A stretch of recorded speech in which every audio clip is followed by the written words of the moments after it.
Active mode में BJP नजर आ रही है। आज से 3 दिन बीजेपी के लिए खास रहने वाले राजस्थान में।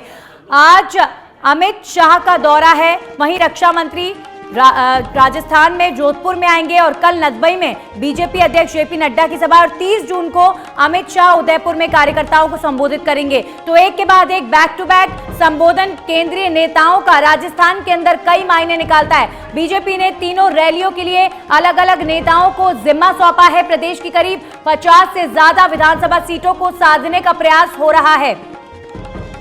हमारे सहयोगी अरविंद पालावत हमारे साथ जुड़ गए, सीधा उनका रुख करेंगे। अरविंद, एक के बाद एक केंद्रीय मंत्रियों का राजस्थान में आना और इस तरीके से जोधपुर, नदबई, उदयपुर का दौरा करना और वहां पर जन संबोधन करना, क्या मायने निकालें?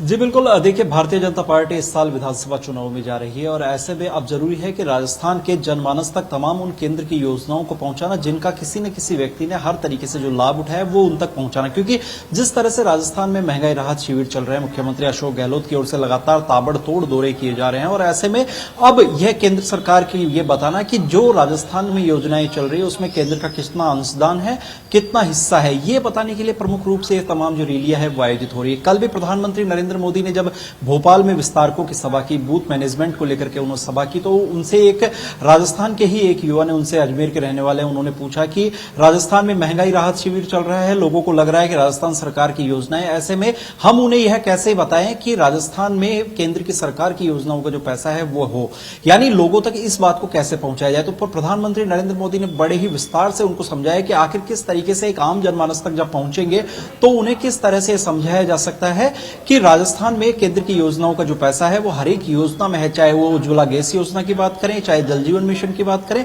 चाहे मनरेगा की बात करें, तमाम योजनाओं में अधिकांश जो योजना है उसमें केंद्र का भी पैसा है। साथ ही उन्होंने ये भी कहा कि किस तरह से राजस्थान में जो तमाम मुद्दे हैं उन मुद्दों को लेकर के कांग्रेस पार्टी को घेरा जा सकता है, चाहे वो पेट्रोल डीजल का मामला हो या भ्रष्टाचार जैसे मुद्दे हो, तमाम उन मुद्दों को लेकर के प्रधानमंत्री ने अपनी बात रखी। तो आज से जो 3 दिन दौरे हैं, आज रक्षा मंत्री राजनाथ सिंह जोधपुर पहुंचेंगे, वहीं कल जेपी नड्डा नदबई के भरतपुर के नदबई में पहुंचेंगे और उसके अगले दिन यानी 30 जून को केंद्रीय गृह मंत्री अमित शाह उदयपुर पहुंचेंगे और उदयपुर के बाद में शाम को जयपुर भी आने का उनका कार्यक्रम है, वो यहां पर है। और इन 3 दिन में जो बड़े जो नेता हैं वो केंद्र सरकार के 9 साल में क्या कुछ काम हुए हैं, उन कामों को लेकर विस्तार से आम जनता के बीच में जाएंगे और बताएंगे। अरविंद, कुल मिलाकर जो तस्वीर नजर आ रही है विधानसभा चुनाव के लिए, बीजेपी का जो सेंटर में बीजेपी की टीम है वो चुनावी राज्यों में ज्यादा अलर्ट मोड पर नजर आ रही हैं। आप देखिए राजस्थान में जो लोकल नेता हैं, यहाँ के जो बीजेपी के नेता हैं, वो इस तरीके से चुनावी रैलियों में बहुत ज्यादा नजर नहीं आ रहे हैं,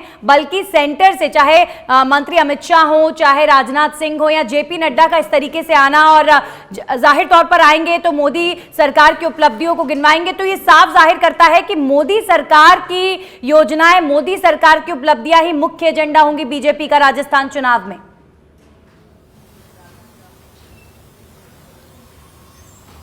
जी बिल्कुल, देखिए क्योंकि राजस्थान में भारतीय जनता पार्टी की सरकार नहीं है। यदि यहां पर भारतीय जनता पार्टी की सरकार होती तो इस चुनाव के अंदर, यदि जो आगामी जो चुनाव है उसमें भारतीय जनता पार्टी अपनी ही योजनाओं को लेकर के जाती, लेकिन जब राजस्थान में चुनाव जो भारतीय जनता पार्टी की सरकार नहीं है, ऐसे में केंद्र की तमाम योजनाओं को लेकर के ही उनको आगे जाना पड़ेगा और केंद्र की तमाम योजनाओं को भुनाने का जो प्रयास है वो यहां पर होगा। हालांकि जो आपने सवाल किया उसको मैं कुछ सुधार भी करना चाहूंगा कि राजस्थान की जो नेता है वो भी लगातार एक्टिव है, चाहे सीपी जोशी की बात करें, चाहे उपनेता प्रतिपक्ष सतीश पूनिया की बात करें, नेता प्रतिपक्ष राजेंद्र राठौड़ की बात करें, तमाम अलग अलग जिलों में जा रहे हैं और लगातार जो दौरे हैं वो वहां पर हो रहे हैं। और भारतीय जनता पार्टी जल्द ही एक यात्रा की जो प्लानिंग है वो भी यहां पर कर रही है। इससे पहले 2003 में देखिए परिवर्तन यात्रा की गई, लेकिन इन सब में पूर्व मुख्यमंत्री वसुंधरा राजे को मैं ढूंढ रही हूं अरविंद, पूर्व मुख्यमंत्री वसुंधरा राजे ज्यादा नजर नहीं आ रही और इसीलिए मेरा ये सवाल था आपसे।